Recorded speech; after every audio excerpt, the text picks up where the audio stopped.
अब फिल्ट्रेट में हम लोग बाइकार्ब की बात कर लेते हैं। बाइकार्ब बहुत इंपॉर्टेंट है हमारे बॉडी के लिए। क्यों? पहली बात, बॉडी में जो बाइकार्ब होता है वो हमारे ब्लड का पीएच मेंटेन करता है, और हमारा पीएच जो ब्लड का है वो अराउंड 7.35 से लेके 7.45 तक है। ठीक? तो bicarbs are a good buffer for blood. ठीक? ब्लड के पीएच को मेंटेन करने के लिए एल्कलाइन प्रॉपर्टी बाइकार्ब की यूज होती है। तो बाइकार्ब बहुत इंपॉर्टेंट है, हमारे ब्लड में अवेलेबल होना चाहिए। लेकिन फिल्टर तो हमेशा हो रहा होता है क्योंकि बाइकार्ब सॉल्युबल होता है। ठीक? तो फिल्टर होके वो सारा वेस्ट हो रहा है। तो हमारे लिए ये बहुत इंपॉर्टेंट है कि हम इस बाइकार्ब को वापस यूज कर सकें, वापस रीअब्सॉर्ब कर सकें। तो जो प्रॉक्सिमल कन्वोल्यूटेड ट्यूब्यूल की सेल्स हैं उनका अलग से ही फंडा है कि कैसे वो इस बाइकार्ब को बचाती हैं। ठीक? तो मान लो कि कार्बन डाइऑक्साइड जो है और वाटर है। ठीक? अब मैं आपको एक चीज़ दिखाऊंगा। यहाँ पे एक ट्रांसपोर्ट प्रोटीन होता है और वो हमेशा H+ को थ्रो करता है ल्यूमेन में। तो मुझे ये बताओ, ये दोनों कंबाइन हो जाएंगे? ये प्रोटॉन हमेशा इसको यूटिलाइज इसको न्यूट्रलाइज करने की कोशिश करेगा। न्यूट्रलाइज करके क्या बना लेगा? बाइकार्बोनेट। ठीक है? बाइकार्बोनेट फिर टूटेगा और बनाएगा CO2 और H2O। किसके प्रेजेंस में? एक एंजाइम होता है कार्बोनिक एनहाइड्रेस। ठीक है? पहली चीज, ये जो कार्बन डाइऑक्साइड है ये अंदर आ जाएगा सेल में। ठीक? फिर H2O और कार्बन डाइऑक्साइड को मिला के फिर किस एंजाइम के प्रेजेंस में? कार्बोनिक एनहाइड्रेस के प्रेजेंस में कार्बोनिक एसिड बनाएगा। ठीक? और ये कार्बोनिक एसिड फिर टूट जाएगा, डिसोसिएट हो जाएगा H+ में और बाइकार्ब में। ठीक है? तो ये जो H+ क्रिएट हुआ ना, यही इस प्रोटीन ये ट्रांसपोर्ट प्रोटीन इसको बाहर फेंक रहा है, और ये ट्रांसपोर्ट प्रोटीन अंदर लाता है सोडियम को। ठीक है? तो ये सोडियम प्रोटॉन एंटीपोर्ट हो गया। ये एक और प्रोटीन है यहाँ पे, transport protein sodium proton antiport. ठीक है? ये एक और ऐसा एक ट्रांसपोर्ट प्रोटीन है, बाइकार्ब के लिए बना हुआ है स्पेशली, क्योंकि ये डायरेक्टली अब्सॉर्ब नहीं किया इसने इसको लॉस तो कर लिया, लेकिन इसने एक नया बना लिया, और ये फिर सेल से बाहर जाके चैनल के थ्रू ब्लड में चला जाएगा। पीएच इसलिए इंपॉर्टेंट होता है कि इतने ही अंदर ऑप्टिमम पीएच में अवेलेबल हो, ताकि हमारा जो एंजाइम एक्टिविटी है वो बेस्ट रहे। To maintain the enzymatic activity, enzyme को काम करने के लिए ना एक optimum temperature, optimum pH available होना चाहिए, तभी एंजाइम्स नॉर्मली काम करते हैं। नॉर्मली एंजाइम्स क्या है? प्रोटीन्स हैं, फोल्डेड प्रोटीन्स हैं। ठीक है? पीएच चेंज करोगे तो इन प्रोटीन्स का स्ट्रक्चर चेंज होगा, तो एंजाइम डीएक्टिवेट भी हो सकता है। तो इसलिए ब्लड का पीएच मेंटेन करना बहुत इंपॉर्टेंट है। तो इस तरह से कुछ ये जो बाइकार्ब है इसकी रिसाइकलिंग होती है। ठीक है? अब हम लोग ये देख लेते हैं कि मान लो ब्लड से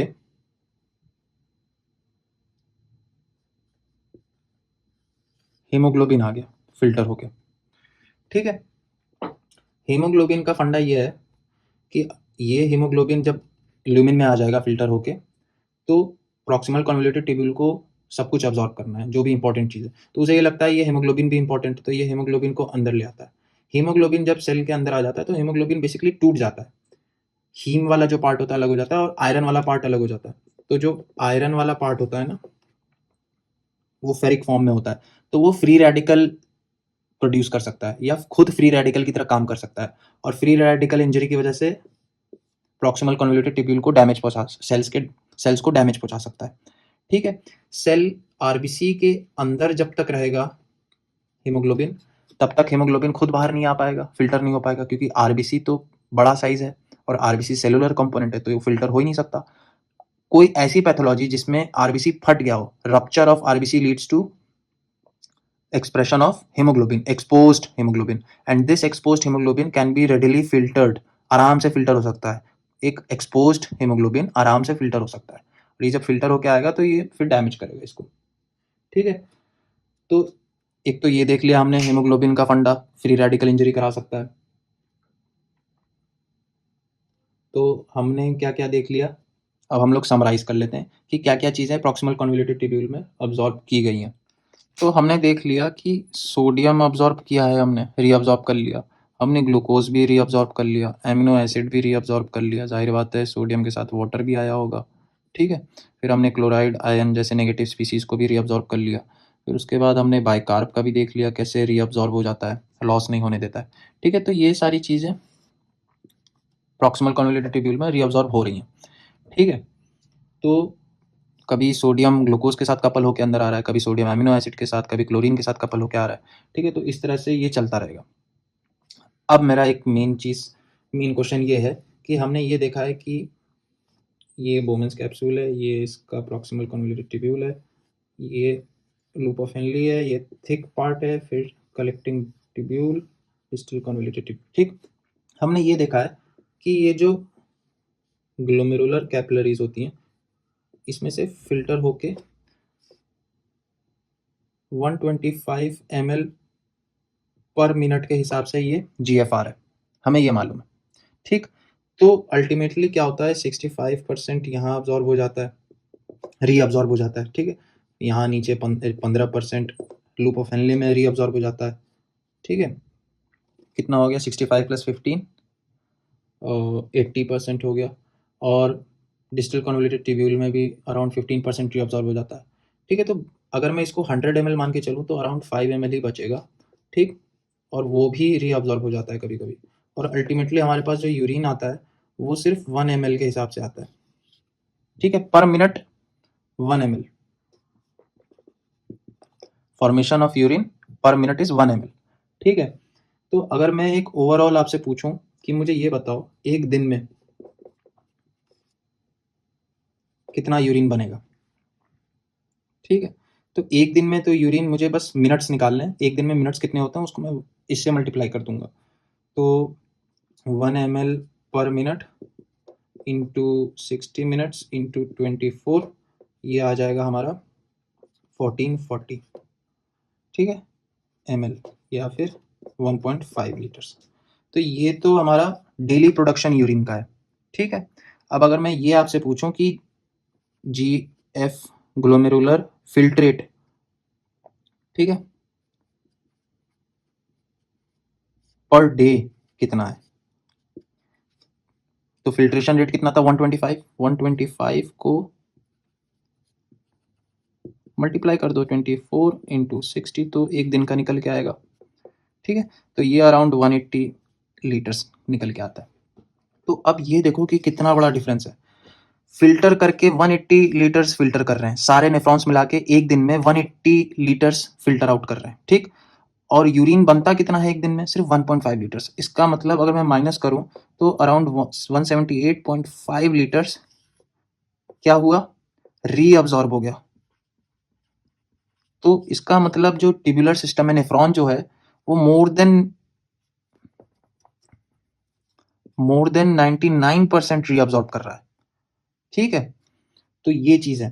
तो मुझको ये जो रीअब्जॉर्प्शन है बहुत इंपॉर्टेंट है, ताकि मैं अपने इंपॉर्टेंट न्यूट्रिएंट्स वापस ले सकूं, ठीक है? इसलिए इतना सारा फिल्ट्रेशन करने के बाद मौका मिलता है अलग अलग पार्ट्स में, पीसीटी में, लूप ऑफ हेनली में, असेंडिंग लिम्ब में, डिस्टल कन्वोल्यूटेड ट्यूब्यूल में, कलेक्टिंग डक्ट में, तो चांसेस मिलते हैं अलग अलग न्यूट्रिएंट्स को रीअब्जॉर्ब होने की, और मल्टीपल टाइम्स साइकिल चलती है, इसलिए रीअब्जॉर्प्शन ज़्यादा है, और यूरिन का फॉर्मेशन सिर्फ 1.5 लीटर्स है।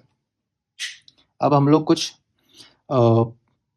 टर्म्स देखेंगे, जैसे कि ट्रांसपोर्ट मैक्सिमम क्या होता है, और फिर हम लोग कुछ कर्व्स और ग्राफ्स पढ़ेंगे, ठीक है, जो कि फिल्ट्रेशन को, रीअब्जॉर्प्शन को और सिक्रीशन के बीच में रिलेशन जो है वो ग्राफ्स कैसे बनाते हैं समझते हैं उनको, और टी मैक्स किसे कहते हैं वो देखेंगे।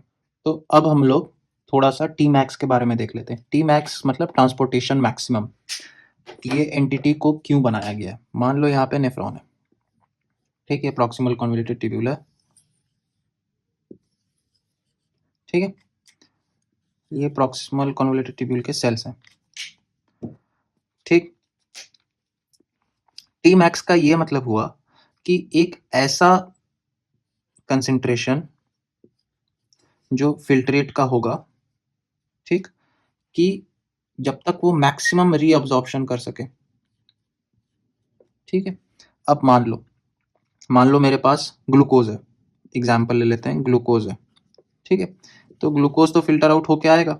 ठीक है, अब मान लो यहाँ पे जो प्रॉक्सिमल कन्वोल्यूटिव ट्यूब्यूल के सेल्स हैं, इनके पास 100 ट्रांसपोर्ट चैनल्स हैं। किसके लिए? ग्लूकोज के लिए।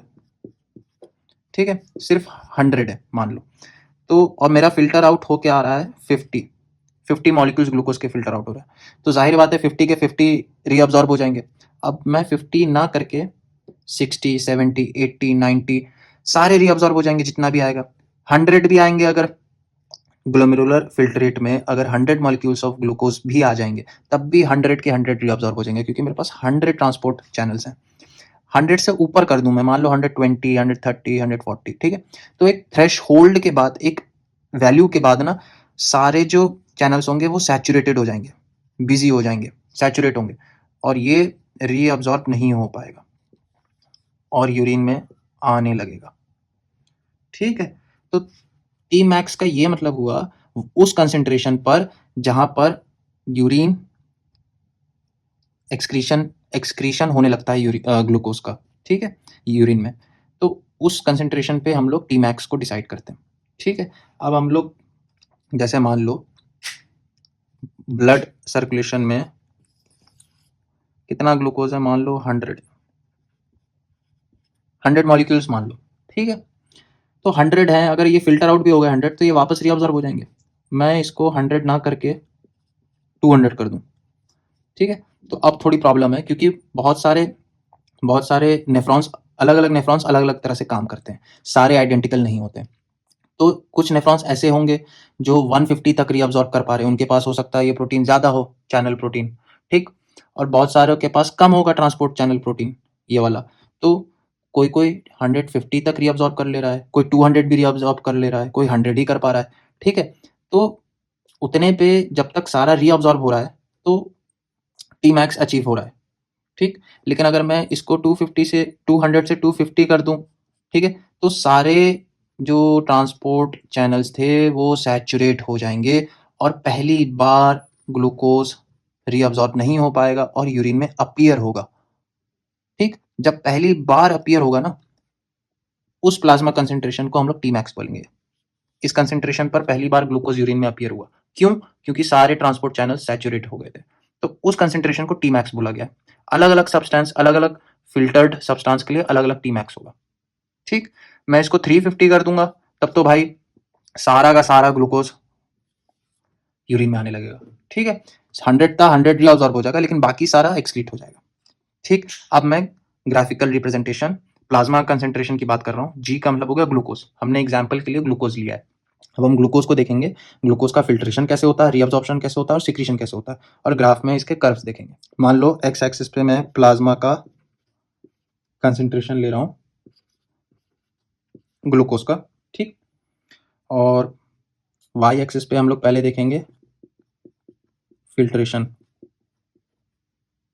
ठीक, फिल्ट्रेशन, या फिर इसको लिखें तो फिल्टर्ड लोड, ठीक, ऑफ ग्लूकोज। ठीक है, तो जैसे जैसे मैं कंसेंट्रेशन ब्लड में, प्लाज्मा में ग्लूकोज की बढ़ाऊंगा, तो वैसे वैसे जीएफआर के थ्रू ग्लूकोज बोमेंस कैप्सूल में गिरेगा, मतलब फिल्टर होके बाहर आएगा। ये लीनियर रिलेशनशिप है, स्ट्रेट फॉरवर्ड। जितना ज्यादा प्लाज्मा में मैं ग्लूकोज कर दूंगा, बढ़ाऊंगा, उतना ज्यादा फिल्टर होके आएगा।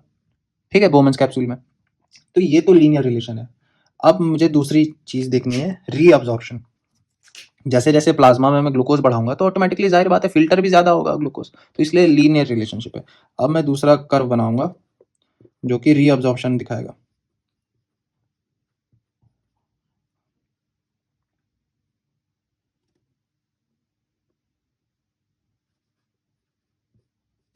Reabsorption of glucose. तो जैसे जैसे प्लाज्मा में मैं ग्लूकोज का लेवल बढ़ा रहा हूं, तो शुरू शुरू में क्या होगा कि ये इसके साथ ही चलेगा। ठीक है, लेकिन एक पॉइंट आएगा, जब मैं एक पॉइंट के बाद प्लाज्मा में ग्लूकोज के लेवल बढ़ाऊंगा, तो वो रीअब्जॉर्ब होना बंद हो जाएगा।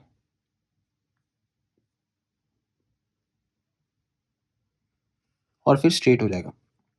ठीक है,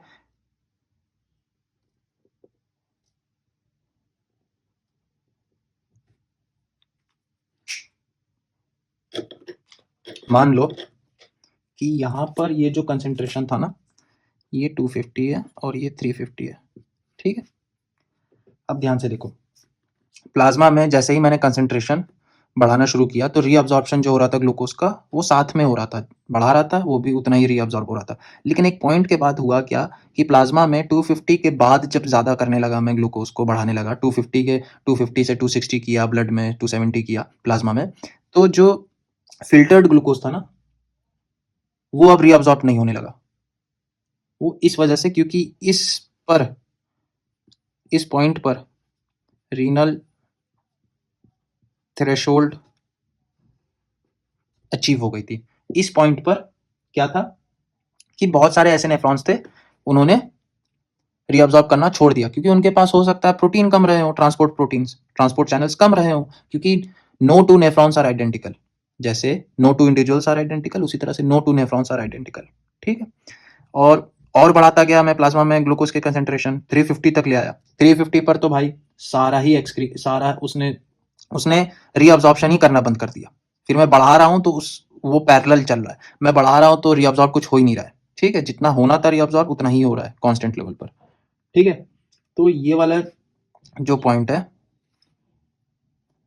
इसको बोलेंगे टी मैक्स, मतलब 350 के कंसेंट्रेशन पर ब्लड में ग्लूकोज की सारे के सारे जितने भी वो ट्रांसपोर्ट चैनल प्रोटीन्स थे वो सैचुरेट हो गए। अब कोई खाली नहीं बचा, रीअब्जॉर्प्शन की गुंजाइश ही नहीं है। तो 350 पर टी मैक्स देखा गया। ठीक है, ट्रांसपोर्ट मैक्सिमम। और यहां से अगर देखोगे तो रीनल थ्रेशोल्ड 250 था, और मैं अगर ध्यान से देखूंगा तो ये